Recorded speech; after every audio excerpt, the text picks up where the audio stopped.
अच्छा जी, ये अलमदार रोड पे स्कर्दू में अकबर फूड्स के नाम से, ये आप देख रहे हैं अकबर फूड्स के नाम से। ये भाई आपका नाम क्या है जनाब? अकबर हुसैन। अच्छा, आप ही हैं अकबर हुसैन। तो फाइनली हमने इनकी तारीफ़ें बहुत सुनी कि अगर आपने स्कर्दू में अच्छे ड्राई फ्रूट और अच्छी चीज़ें लेनी है क्वालिटी की तो यहाँ अकबर साहब से लेनी है। ख़ुद ही प्रोसेस करके, ये देखें इनके नाम से ही अकबर फूड्स के नाम से इन्होंने प्रोसेस करके पैक किया हुआ है। और जो सबसे मज़े की चीज़ मुझे यहाँ पे मिली जो बहुत यूनिक है, ये है एप्रिकॉट कैंडी। सो ये मैं आपको दिखाता हूँ, ये आप ज़रा पकड़ कैमरा में। इस तरह से इन्होंने एक सिंगल हर कैंडी को एक अलग अलग पैक में बंद किया हुआ है। और ये मैं इसको खोल के आपको दिखाता हूँ।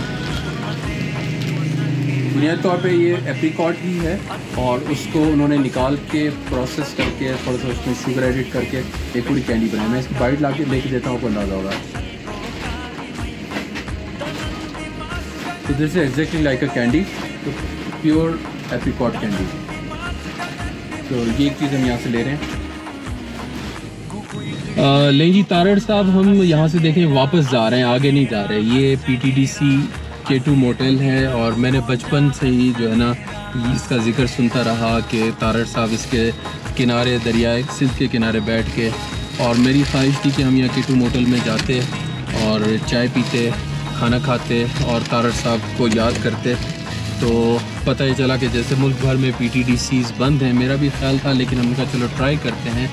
और हम एक टूटे हुए दिल के साथ K2 मोटेल PTDC स्कर्दू को खैर बात कह के आगे बढ़ रहे हैं।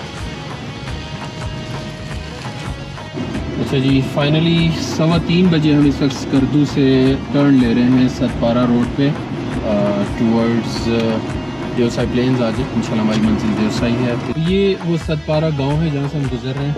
और यहाँ पता चला कि सतपारा बेसिकली कोई एक गांव नहीं है, ये पूरा इलाका है। और हमें चलते हुए नज़र आते जाएंगे। तो जहाँ हम इसरार के घर गए थे, आपको दिखाया भी था गलियों में, तो वो उस गांव को कहते थे कि बड़ा गांव।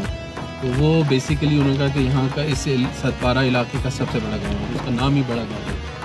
और इस तरह से मुख्तलिफ नाम थे, खैर मुझे तो याद नहीं है, लेकिन छोटे छोटे नाम हैं, छोटी छोटी कम्युनिटीज़ हैं। और ये अब एक तरह से सतपारा बाज़ार से हम गुज़र रहे हैं।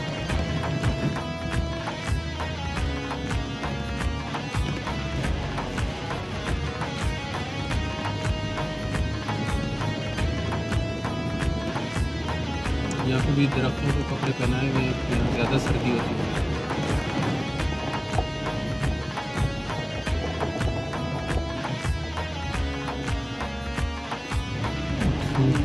सामने से है वो गांव है, वो सतपारा गांव है, बड़ा गांव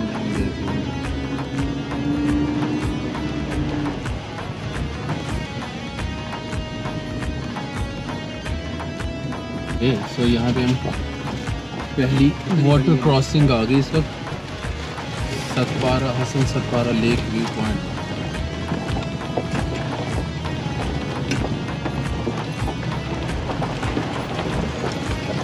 यहाँ पे और भी लेक है।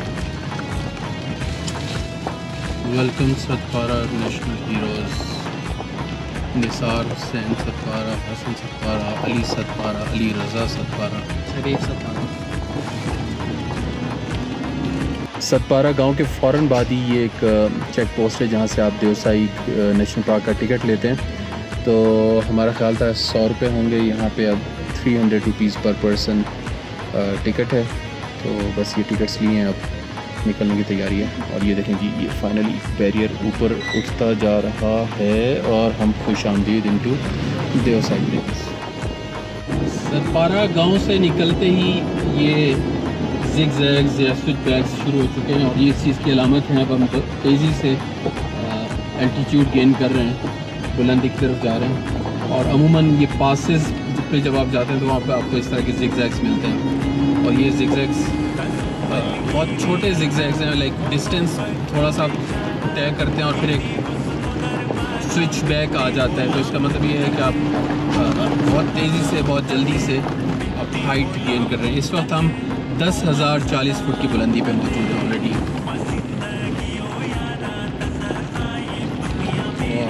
वो देखें, ये सामने पहाड़ों के ऊपर ऑलरेडी आपको ख़िज़ां के रंग येलोइश ब्राउनिश नज़र आना शुरू हो गए।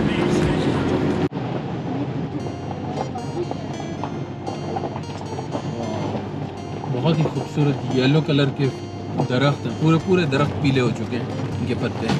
और ये बुनियादी तौर पे वो है जो ख़िज़ां की अलामत है। और आगे देखें सारे दरख्त, सुभान अल्लाह,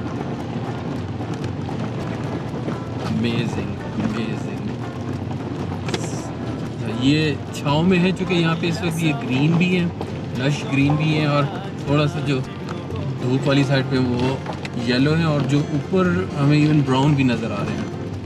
तो मेरे ख्याल में सूरज की और मौसम की डिफरेंट असरात हैं दरख्तों पे। वो देखो पूरा जंगल yellow.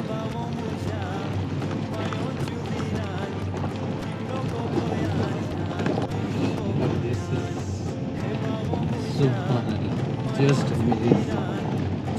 Oh my god, look at this man, look at this. ओह यार, क्या शान है, क्या कुदरत है मेरे रब की, क्या रंग है उसके, सुभान अल्लाह सुभान अल्लाह।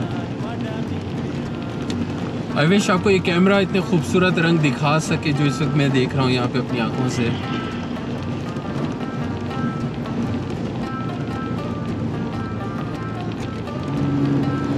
एकदम 11,280 फुट की बुलंदी पे। और वो आगे से देखें जी। अच्छा, ये एक फिनोमिना होता है यहाँ पे, बकरवाल होते हैं, इनको गुज्जर भी कहा जाता है, चरवाहे हैं आम ज़ुबान में, या नोमैड्स हैं। और ये लोग गर्मियाँ जो हैं जून जुलाई अगस्त, ये गर्मियाँ बकरियाँ भेड़ अपना रेवड़ चराने के लिए ऊपर मैदानों में चले जाते हैं और पूरे 3-4 महीने ये ऊपर गुजारते हैं, और फिर सितंबर के महीने में ये उतरना शुरू हो जाते हैं। और ये इस वक्त इनका एक मीडियम साइज़ का, ये स्मॉल साइज़ का एक रेवड़ मैं कहूँगा, जो वापसी का सफ़र तय कर रहा है। इसमें आपको बकरे दुम्बे ये दोनों टाइप्स मिलती हैं। हम मेरे ख्याल में इंतज़ार ही कर लें, क्योंकि ये ऐसे बेचारे कहीं लतड़े ना जाएं।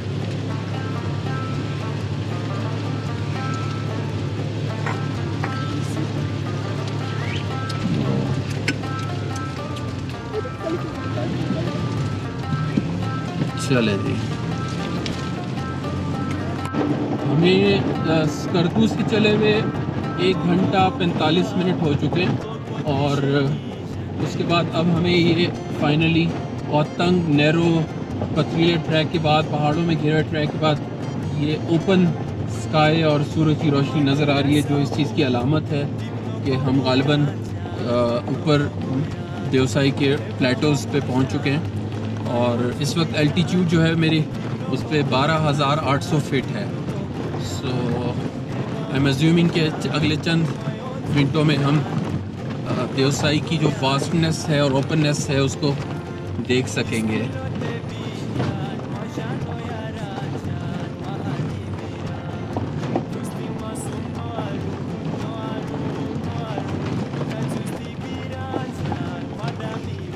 वाह, वो आगे जी सामने, सुभान अल्लाह सुभान, वाह वाह वाह, अमेजिंग अमेजिंग,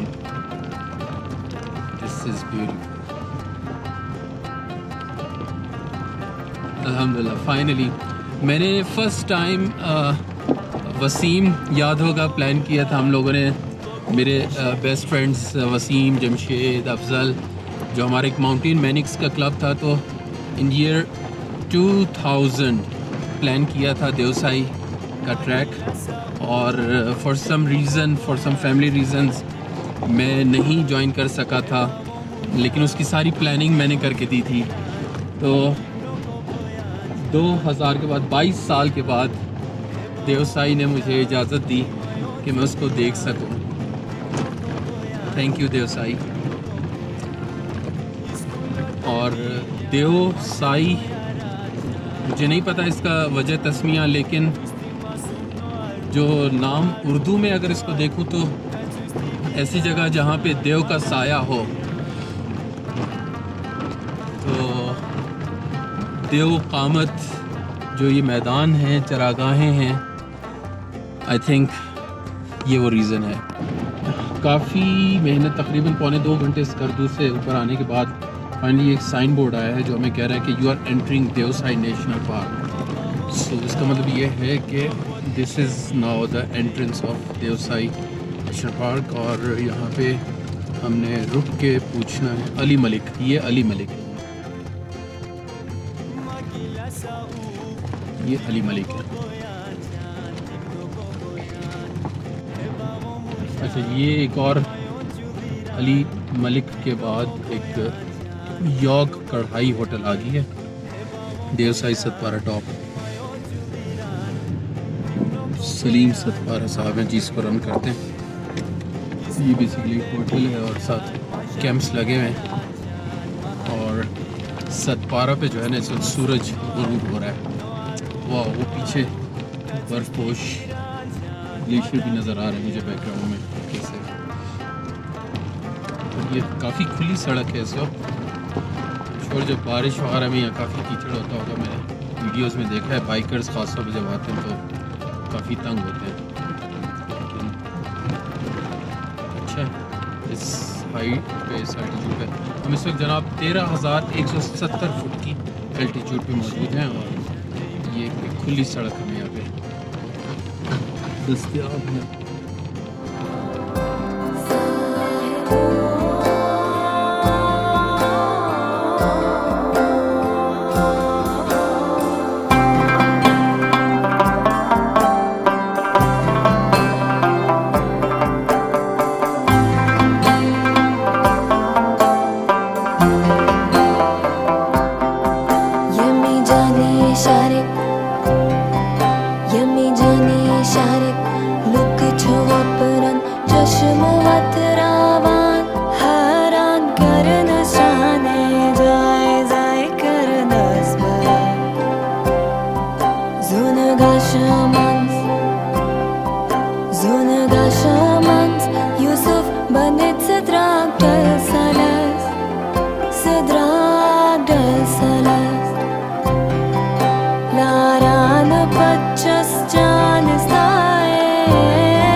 अच्छा जी, ये इस वक्त एक फील्ड कैंप है शटुंग देवसाई नेशनल पार्क।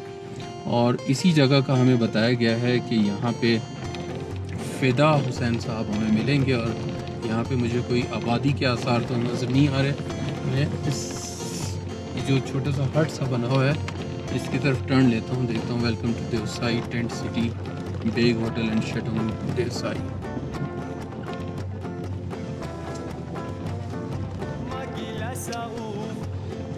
वाह, ये देखिए सामने कोक एंड पेप्सी के टिन लटके हुए हैं। ओके जी, शटुंग तो बिल्कुल कैंप वीरान था, सन्नाटा था। और फ़िदा हुसैन साहब ने जिनका हमें बताया गया था यहाँ वाइल्ड लाइफ ऑफिसर हैं, उनसे मुलाकात तो नहीं हुई। और आगे बढ़ते हैं। ये आप देख रहे हैं कि इस वक्त 6 बज चुके हैं, मेरी घड़ी पे पूरे 6 और 12,680 तकरीबन, थोड़ा सा नीचे आ गए हैं एल्टीट्यूड वाइज। और सूरज पहाड़ों के पीछे जा चुका है और अभी तक लो मौजूद है आसमान पे, लेकिन अंधेरा जो है बहुत तेज़ी से मुझे लगता है यहाँ छा जाएगा।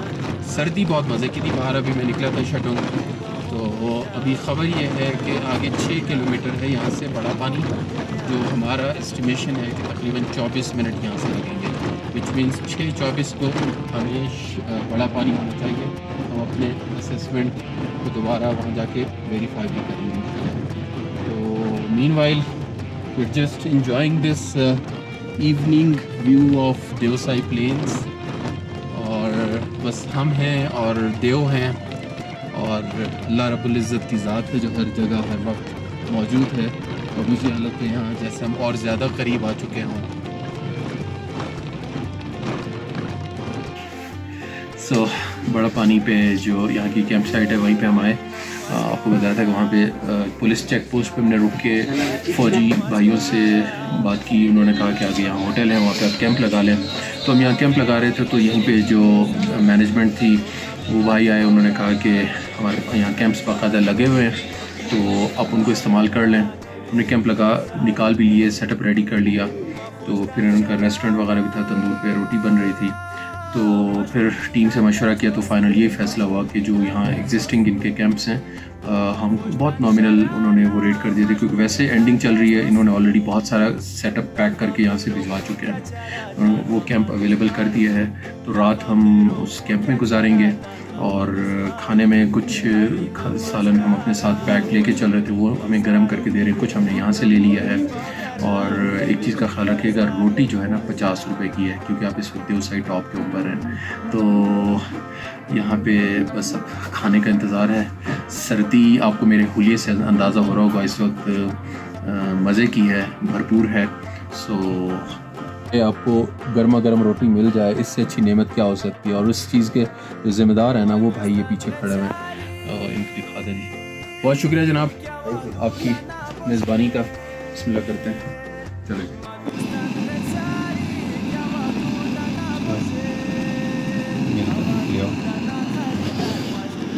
अच्छा जी, देवसाई प्लेन्स पे और बड़ा पानी। सो खाना खा लिया हमने, तो उसके बाद ख़्याल आया कि कुछ मीठा होना चाहिए। तो मेरे पास अपने कुकिंग किट के अंदर फिरनी मौजूद थी। तो इस वक्त अपने कैंपिंग स्टोव के ऊपर फिरनी बनाई जा रही है जनाब। 13,000 फुट की बुलंदी पे सर्द रात के अंदर हम इंशाल्लाह एंजॉय करने जा रहे हैं गरम गरम फिरनी। साथ रहिएगा हमारे। ले भाइयों और बहनों, फिरनी तैयार हो चुकी है। ये देखें इसका कलर और इसमें से उठता हुआ धुआं। आई होप आप महसूस कर पा रहे हैं गरम गरम लिक्विड फॉर्म में, से पहले कि ये ठंडी हो जाए।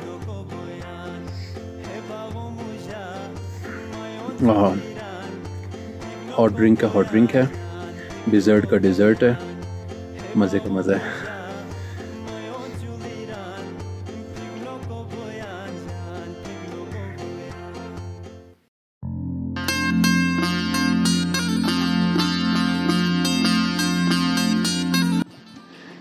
इस वक्त देवसाई पे बड़े पानी पे सुबह के 5:30 बजे हैं और रात मैं पूरी रात सो नहीं सका। बेचैनी ना ही सर्दी से थी ना ही बुलंदी से, बल्कि बेचैनी ये थी कि ये एहसास कि मैं इस वक्त देवसाई पे सो रहा हूँ। और कैसे सो सकता हूँ, क्योंकि सुबह उठ के मैंने इस खूबसूरत देवसाई को देखना है और कब वो सुबह होगी और कब मैं उठूँगा।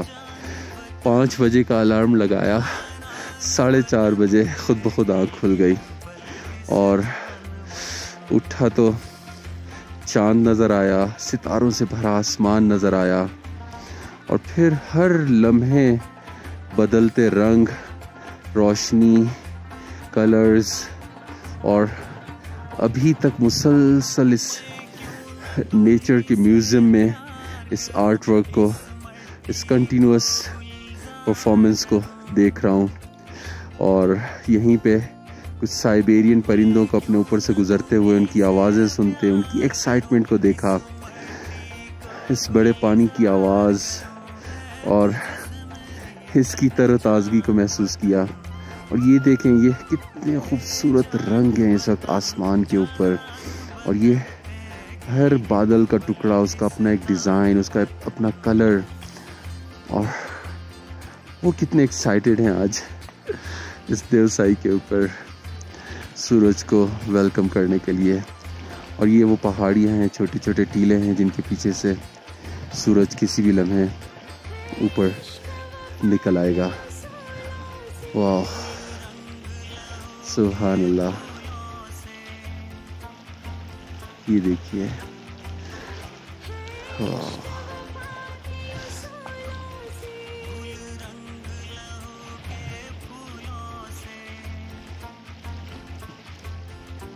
लें जी, देवसाई पे सूरज ऊपर चढ़ चुका है और आपको दिखाते हैं रात की सूरत हाल। ये देखें जी, ये फ्रॉस्ट और ये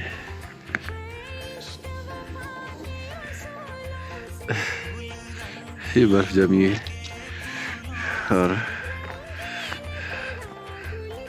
हर साइड पे ये देखें जी, look at the shine of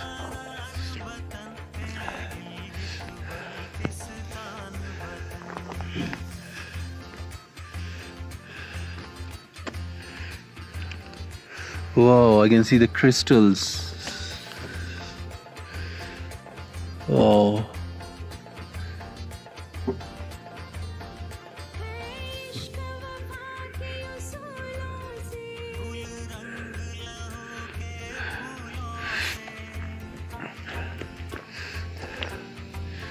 शीशे पे भी ये देखिए क्रिस्टल्स।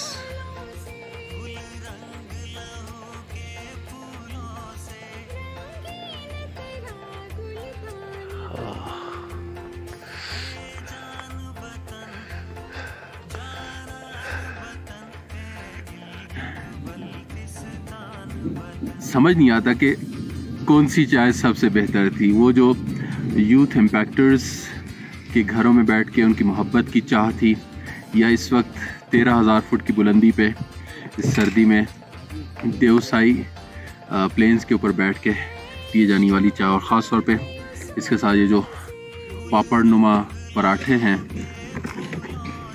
ये खाते हुए चाह का ये सिप, बस मुझे समझ ही आया इस पूरे जर्नी के अंदर जो ये जो चाह का सफ़र है, ये चाह किसी भी फॉर्म में हो, चाह कहीं पे भी हो, कितनी भी बुलंदी पे हो, किसी के घर में हो, चाह जो है, चाह ही ज़िंदगी है। तो ये चाह का सफ़र इस वक्त 13,000 फुट की बुलंदी पे देवसाई में हमें एनर्जाइज़ कर रहा है, हमें वार्म अप कर रहा है, ताकि हम आज के इस दिन को, देवसाई को एक्सप्लोर कर सकें और आपको यहाँ के बहुत अमेजिंग व्यूज़ दिखा सकें। अरे जी, बड़ा पानी पे नाश्ता और सूरज और तेज़ धूप, ये यहाँ का मैप है। और इस वक्त मैं यहाँ जिस साइड पे मौजूद हूँ, ये पुलिस और वाइल्ड लाइफ फॉरेस्ट का कैंप है, और वो रेंजर्स, वाइल्ड लाइफ रेंजर्स आपको नज़र आ रहे होंगे, जा रहे होंगे। अभी इनसे मेरी गपशप हो रही थी और ये बता रहे थे कि इनकी सुबह की ड्यूटी होती है 8 से 9 बजे, इस पूरे इलाके में से ये सारा कचरा जमा करते हैं। और मुझे दुख हुआ कि मैं और आप, हम लोग हैं यहाँ पे जो आके छोटे छोटे प्लास्टिक के रैपर्स, कचरा छोड़ के जाते हैं, अपने साथ कैरी नहीं करते। हालांकि यहाँ पे भी इन्होंने भी जगह जगहों पे कचरा डंप करने की जगह भी बनाई हुई हैं, अगर वहाँ छोड़ दें तो इनके लिए उसको मूव करना आसान होगा। लेकिन हम जहाँ जाते हैं, घूमते फिरते हैं, रैपर, प्लास्टिक की बोतलें, जूसेस के डब्बे, और आई मेक श्योर कि हम जब ट्रैवल करें तो हम अपना प्लास्टिक ट्रैश साथ अपने कैरी करते हैं अपनी गाड़ी के अंदर, जो प्रॉपर डंपिंग की जगह मिलती है। जैसे यहाँ वो उस कैंप पे जब हमने रात कैंप किया तो वहाँ पे उन्होंने कहा कि जी प्रॉपर उन्होंने बिन्स लगाई हुई हैं रिसाइकल की और प्लास्टिक की, और उन्होंने कहा यहाँ से बाकायदा हर 2 दिन के बाद ट्रैश मूव होता है। फिर हमने वहाँ पे डंप किया। तो इतनी थोड़ी सी एफ़र्ट है, एक गुजारिश है कि अपने मुल्क पे, इस ज़मीन पे, इन लोगों पे थोड़ा सा रहम खाएं, थोड़ी सी एहसास ज़िम्मेदारी दिखाएं और उस प्लास्टिक को, उस कचरे को अपने साथ कैरी करें। ये देखें जी, ये एक रेंजर हैं और एक उनके ओवरऑल सुपरवाइज़र हैं यहाँ इस कैंप के। तो ये देखें, ये भी निकले हुए हैं, मेरा और आपका छोड़ा हुआ कचरा चुन रहे हैं। जी अस्सलाम वालेकुम। इस वक्त हम बड़ा पानी से निकले हैं और हमारे साथ आपका इसमें ग्रामी जी काचो रजा। काचो रजा जी। काचो रजा साहब हैं। और आप यहाँ क्या करते हैं? मैं यहाँ पे ये फाना फ्लोरा दोनों का मैं हिफाजत करता हूँ। जी जी। उसको प्रोडक्शन देता हूँ। उसके अलावा ये ब्राउन बियर वगैरह होता है। जी जी। अच्छा, उसके अलावा जितने भी वाइल्ड लाइफ है उनका कन्वर्शन का काम करता हूँ। ज़बरदस्त। उसके अलावा मैं पर्सनली डिप्लोमा होल्डर भी हूँ, मैं नर्सिंग में ट्रेन भी हूँ। बहुत खूब, बहुत तो खूब। मैं यहाँ पे FAP भी केयर करता हूँ। सही सही। तो यहाँ बड़ा पानी का मैं इंचार्ज भी हूँ सर। अच्छा, आप यहाँ के इंचार्ज हैं, बहुत अच्छा। और कितने अरसे से हैं आप काचो रजा साहब? मैं यहाँ पे अल्लाह के फजल करम से 16 साल से काम कर रहा हूँ सर। वाह, 16 साल से। जी जी। माशाल्लाह। और ये बताएं हमें थोड़ा सा, हमारी एक्साइटमेंट है वाइल्ड ब्राउन बेयर के हवाले से। जी जी। तो ये बताएं कि ब्राउन बेयर सुना यहाँ पाया जाता है, कितना है और क्यों पाया जाता है, और उसके बारे में थोड़ा सा और हमें मालूमात अगर दे सकें बच्चों को भी। ब्राउन बेयर असल में ये नेशनल पार्क डिक्लेयर होने से पहले ये बिल्कुल नापीद हो रहा था। अच्छा। तो यहाँ पे हिमालयन वाइल्ड लाइफ, उसके अलावा बहुत सारे NGO ने यहाँ पे काम करना शुरू किया। तो उन्होंने तकरीबन 1993 में ये नेशनल पार्क डिक्लेयर किया है। उस वक्त तकरीबन टोटल 17 रीच रह गए थे। कितने? 17 में रह गए थे। अच्छा। तो कन्वर्सेशन होते होते अल्लाह के फजल करम से पिछले साल हमने जो सेंसस किया उसका 85 में पहुंच गए थे। 85? जी जी। तो इस साल हमने थोड़ा सा सीजन के शुरू में जून में हमने इसका थोड़ा सा सर्वे किया था। ठीक है। उस सर्वे में हमें काफ़ी ब्राउन बियर हमें कम निकल आए। अच्छा। उसका रीज़न ये था कि व्यूसाई में इतनी बड़ी व्यूसाई तो है, बहुत बड़ा रकबा है, 3626 स्क्वायर किलोमीटर एरिया है। अच्छा। लेकिन ये ब्राउन बियर का फितरत ये है, ये एक नाले में एक बैठना पसंद करते हैं। अच्छा। तो मेरे अंदाजे के मुताबिक वो 85 यहाँ पे वो ज़्यादा पड़ गया। हाँ। उनके लिए हैबिटेट कम पड़ गया। तो आपस में वो झगड़ा हो गया। अभी तकरीबन तीन बेर का कान कटा हुआ है आपस में लड़ के। अच्छा, लड़े आपस में लड़ के निकालने के लिए कि निकल जाओ मेरे इलाके से। बिल्कुल वो इलाके में दूसरा आते हैं तो फिर वो झगड़ा करते हैं ना। अच्छा। उस झगड़े में तकरीबन 3 के कान कट गए हैं। अच्छा। तो इसी झगड़े में तकरीबन यहाँ से काफ़ी रीच निकल गए हैं। और वो निकल के किस इलाके में जाते हैं? निकल के यहाँ मिनमार्क में जाते हैं। जी। अच्छा, इधर ये साथ में गुलतरी का इलाका है, गुलतरी बहुत बड़े बड़े नाले हैं। जी जी। जो करगिल साइड है। जी जी। उसमें जाते हैं। हमारे यहाँ पे दफा एरिया है जी, वो भी रिलेटेड एरिया है। शीला एरिया है, वो भी रिलेटेड एरिया है। यहाँ कचूरा एरिया है, वो भी रिलेटेड एरिया है। उन रिलेटेड एरिया में वो चले जाते हैं। अच्छा अच्छा। जहाँ पे वो एक रह सके ना, एक नाले में जहाँ पे वो सुकून से रह सके, उन जगहों में वो शिफ्ट हो जाता है। बिल्कुल सर। ये एक सवाल है, मुझे समझ नहीं आ रहा। रीछ तो हमें ये पता है कि रीछ जो एक नुकसानदेह जानवर है, तो वो उसको क्यों आप कंजर्वेशन क्यों कर रहे हैं उसकी? असल में ये नायाब जानवर है सर, नायाब है, बिल्कुल नायाब है। ये तकरीबन दुनिया में टोटली 3 जगहों में पाया जाता है। अच्छा। ये ब्राउन बियर, बाकी तो गोश्त खाने वाले तो बहुत सारे हैं जो सफ़ेद हैं, काले हैं। हाँ। जो ब्राउन बियर टोटली 3 जगहों में है। अच्छा। तो यहाँ व्यूसाई में वो चीज़ पाए जाते हैं। और बाकी 2 जगह कौन सी हैं? बाकी 2 जगह मेरे इल्म में खास नहीं है, ये बाहर मुल्कों में। तो ये आप ये गोश्त नहीं खाता? ये जी, ये गोश्त नहीं खाता? ये गोश्त नहीं खाता है। असल में ये खतरा इसलिए नहीं है ना सर, ये नायाब और खतरा इसलिए नहीं है चूँकि ये 80% ग्रेजिंग करते हैं। घास खाता है? हाँ, घास खाता है। अल्लाह, अच्छा, ये हमें नहीं पता था कि रीछ घास खाता है। फितरत ये है ना जी, इंसान भी मतलब जो खुराक खाता है जी, तो उसकी तबीयत भी मतलब खुराक के मुताबिक काफ़ी मुतासर हो जाता है। हाँ। तो 80% घास खाने के बाद उसमें वो दरंदगी नहीं रहती। तो ये मछली भी खाता है? मछली भी खाता है। अच्छा। असल में ये मेरे अपने हिसाब से मैं खुद ने जो फील किया है जी, उस हिसाब से मैं तो ये कह सकता हूँ कि ये जिंदा रहने के लिए घास खाते हैं। अच्छा। बाकी ये जितने भी कीमती जड़ी बूटियाँ हैं जी, अच्छा, उनके रूट निकाल के खाते हैं, उनके ऊपर तने भी खाते हैं, किसी का फूल खाते हैं, अच्छा, किसी का बीज खाते हैं। अच्छा। इसके अलावा जो इंसान पका के जो फेंक देते हैं, गोश्त वगैरह, रोटी वगैरह, लस्सी वगैरह, बड़ा शौक से इस्तेमाल करते हैं।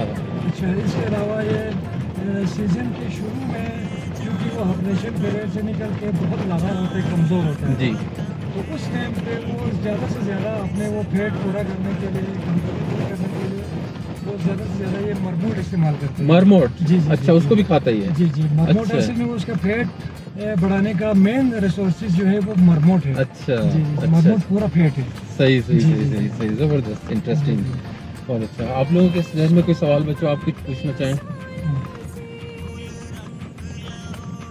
और क्या जानवर है ब्राउन बियर के अलावा? यहाँ पे जितने भी वाइल्ड लाइफ हैं, आपको ये मरमोट और ये ब्राउन बियर के अलावा जितने भी हैं वो सारे हंटर है ना। हाँ, शिकार जानवर होता है, मसलन भेड़िया है जी, लेपर्ड है, हो गया, लेपर्ड्स हो गया जी। अच्छा, इसके अलावा यहाँ आइबेक्स भी है, लेकिन आइबेक्स पहाड़ों में रहता है, वो नज़दीक में नज़र नहीं आता। मारखोर भी है? मारखोर यहाँ पे हिमालयन पट्टी में मारखोर नहीं होता है।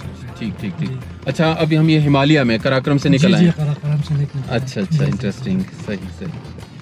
अच्छा, तो वो जो शिकार जानवर है वो दिन को मूवमेंट नहीं करते हैं। ठीक। दिन को मूवमेंट करने वाले वाइल्ड लाइफ में सिर्फ आपको ये गोल्डन मार्मोट जी और ये ब्राउन बियर आपको नजर आ सकते हैं। सही सही। बाकी अगर रात को अगर आप इस तरह फील्ड करेंगे, कोशिश करेंगे तो रात को नजर आने के चांसेस ज्यादा। रात कैंप पे आया था ये सुना है? हाँ, बिल्कुल आया था। अच्छा, हमने वो वीडियो बनाने की काफी कोशिश किया था। हाँ, फिर वो थोड़ा डिस्टर्ब होकर निकल गया। अच्छा, तो वो क्या करने आता है कैंप पे? कैंप में वही कचरे मचरे खाने के लिए। अच्छा अच्छा अच्छा अच्छा। और इसकी साइज क्या होता है, कितना बड़ा होता है? क्योंकि एक तो ग्रिजली बेयर होता है, हम देखते हैं वो बहुत बड़ा होता है। उसका आप इससे अंदाज़ा लगाएं ना, जो मेल होता है, जो फुल एज में होता है ना जी, वो तकरीबन 150 kg तक होता है। अच्छा, 150 kg, ठीक है, ज़्यादा बड़ा नहीं है ये।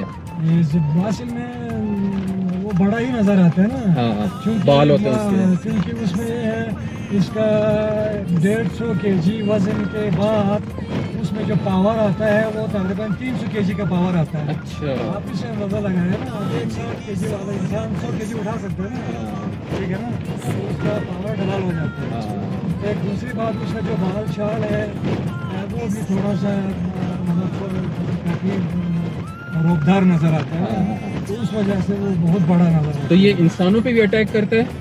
अटैक बियर का खासियत तो अटैक करता है, लेकिन ये जो ब्राउन बियर है ये अटैक नहीं करता। अच्छा, ये हंटर।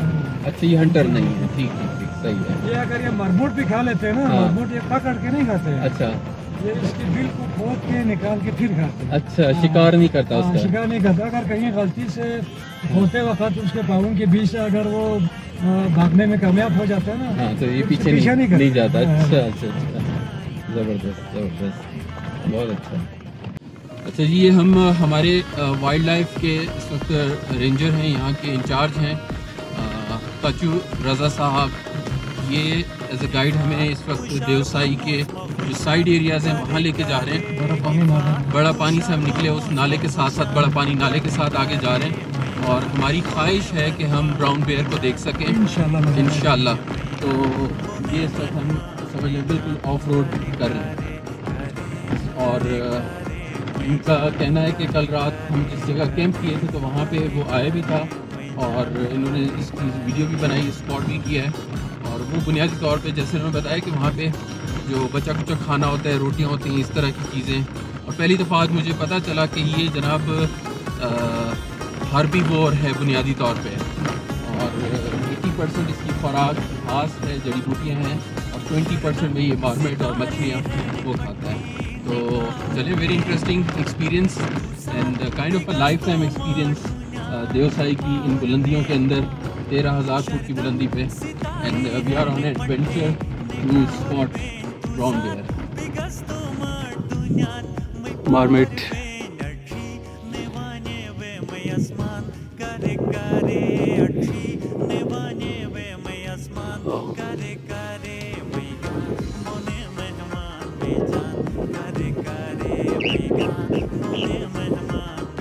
अच्छा जी, अपडेट ये है कि हमारे गाइड का कहना है कि ही हैज़ स्पॉटेड, और इनका कहना ये है कि उसका साइट बहुत अच्छा नहीं होता, लेकिन उसकी स्मेल बहुत स्ट्रॉन्ग होती, तो वो उसको अगर हवा आ जाए 6 किलोमीटर दूर से भी तो वो भाग जाता है।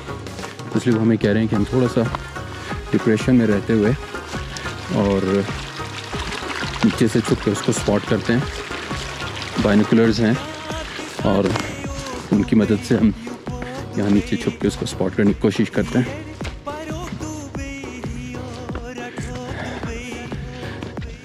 मेरा ये कैमरा पे शायद जूम इन करके आपको ना दिखा सके, लेकिन बाइनोकुलर्स में देख सकता हूँ। यहाँ पे सेंटर में ब्लैक स्पॉट है और हल्की सी मूवमेंट भी महसूस हो रही है।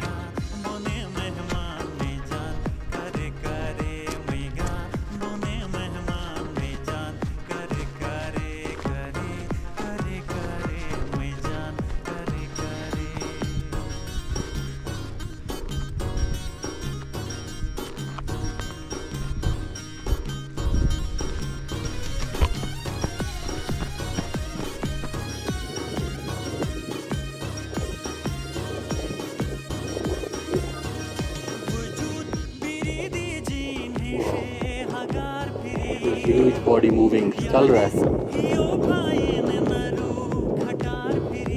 चलता हुआ जा रहा है, बैक हमें नज़र आ रही है।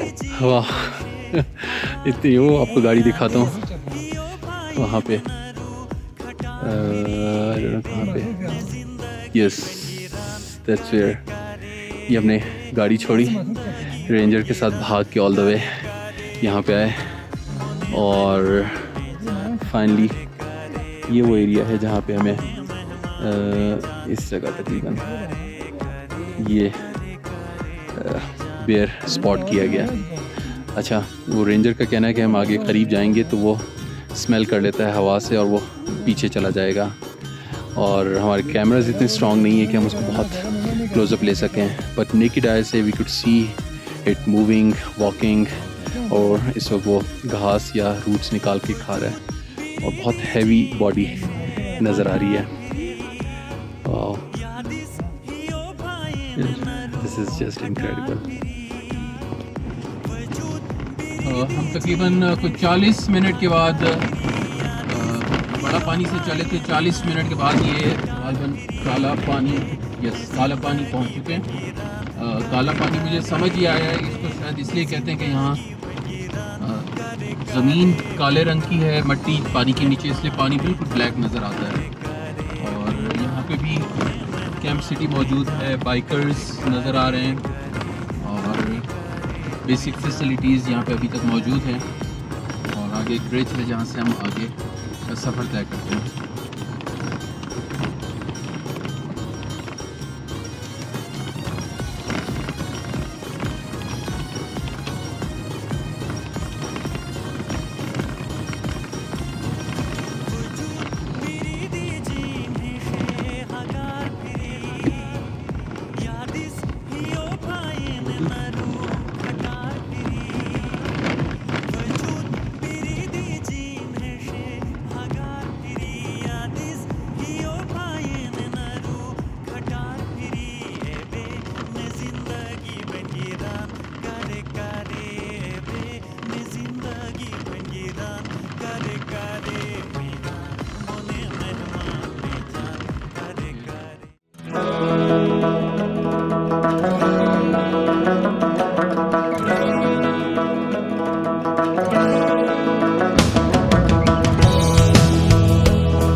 इस वक्त मैं 13,200 फीट बुलंदी पे श्योसर लेक देवसाई प्लेन्स में, having one of my best experience, very deep and very blue kind of lake, not actually blue, I would say black because it's very dark.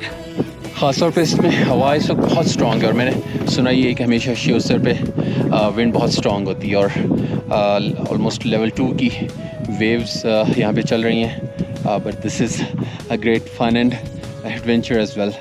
बहुत थ्रिलिंग था एक्सपीरियंस और बस अभी वाइंड अप करके किनारे की तरफ वापस जाता हूँ और आगे का सफ़र तय करते हैं। सो आपको दिखाते हैं कि इस वक्त पानी की क्या सूरत हाल है।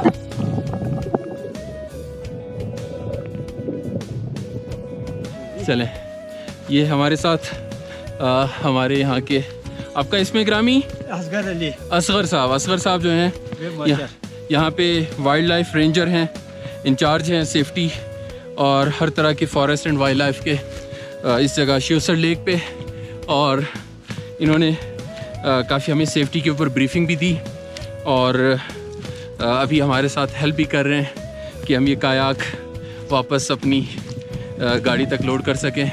वाह, जो ही हम श्योसर लेक से ऊपर चढ़े तो ये मंज़र जहाँ पे हमें देवसाई से गुड बाय कहा गया, और ये सामने आप देख सकते हैं पहाड़ों से ऊपर बर्फ़पोश पूरा सिलसिला है जो बादलों में घिरा हुआ है, और ये है नांगा पर्वत, पाकिस्तान की second highest peak, the killer mountain. और ये इस पूरे चाह के सफ़र में हमारी से पहली मुलाकात है। मुझे उम्मीद है कि अगले 2-3 दिनों में हम नांगा पर्वत को गौर से करीब से जी भर के देख सकेंगे। So let's continue journey towards Nanga पर्वत। श्योसर लेक से तकरीबन कोई 15-20 मिनट आगे चले तो ये अब हमारे पास प्रॉपर जो है ब्लैक टॉप रोड स्टार्ट हो चुकी है, और ये लेफ़्ट पे बहुत मज़े के वो जो येलो ट्रीज़ हमने कल सतपारा से ऊपर आते हुए देखे थे उसी तरह के दरख्त, लेकिन उससे ज़्यादा घने और ज़्यादा बड़े स्केल पे हैं, तो ये नज़र आ रहे हैं। और ये रोड काफ़ी आगे तक जहाँ तक नज़र जा रही है ऐसी घूमती हुई, और इस वक्त भी तकरीबन हम 12,000 फुट की बुलंदी पे हैं।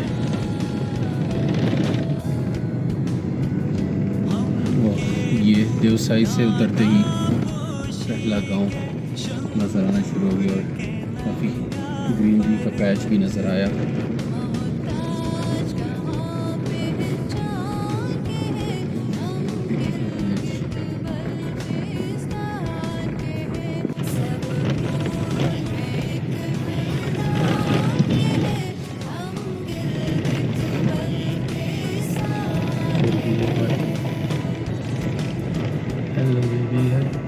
वो टक्कर मारना चाह रहा है।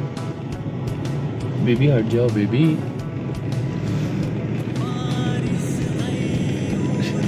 तो क्या हो गया, सींग बना रहा था, टक्कर मारने यॉक नहीं। ये नीचे लगता है जी चिलम चौकी का इलाका है जहाँ पे हम इस वक्त एंटर होने लगे।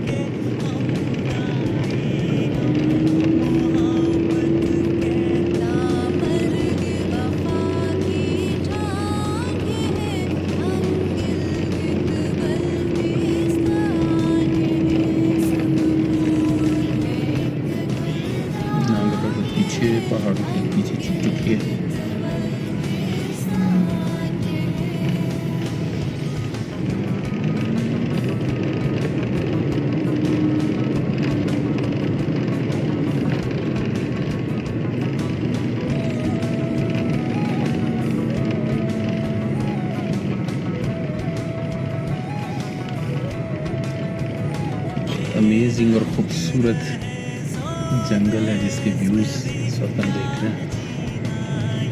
चिलम चौकी पहुंच चुके हैं और अपडेट ये है कि यहाँ पे जो आर्मी की चेक पोस्ट है वहाँ पे हमने जाके बात की है। दोनों का बिल्कुल परमिट है, लेकिन डे ट्रिप्स के लिए आप सुबह 11 बजे से पहले एंटर हो जाते हैं मिनी मर्ग एरिया में, और फिर 5 बजे शाम को आप वापस आ जाते हैं। तो हम जो कि अभी इस वक्त 3:30 बजे यहाँ पहुँच रहे हैं, तो इसका मतलब ये है कि हम एंटर नहीं हो सकते। यस, वहाँ स्टे की अरेंजमेंट है, ऑप्शन है, और 2 ऑप्शंस हैं। एक ये है कि या तो आपका थ्रू मिलिट्री कहीं पे मिलिट्री गेस्ट हाउस में आपकी बुकिंग हुई हो, या वहाँ पे एक प्राइवेट टेंट विलेज है, और उसके 2 नंबर थे। दोनों नंबर्स पे मैंने कॉल की, दोनों नंबर्स बंद आ रहे थे, तो वो बुकिंग भी हमारी नहीं हो सकी। सो फैसला ये हुआ है कि हम आज नाइट यहाँ, ये गेस्ट हाउस है चिलम चौकी पे, यहाँ पे आराम करेंगे, नाइट स्टे करेंगे। कल सुबह अर्ली 7 बजे उठ के इंशाल्लाह हम फिर डे ट्रिप करेंगे मिनी मर्ग का। तो चलें, आपको अपडेट रखते हैं।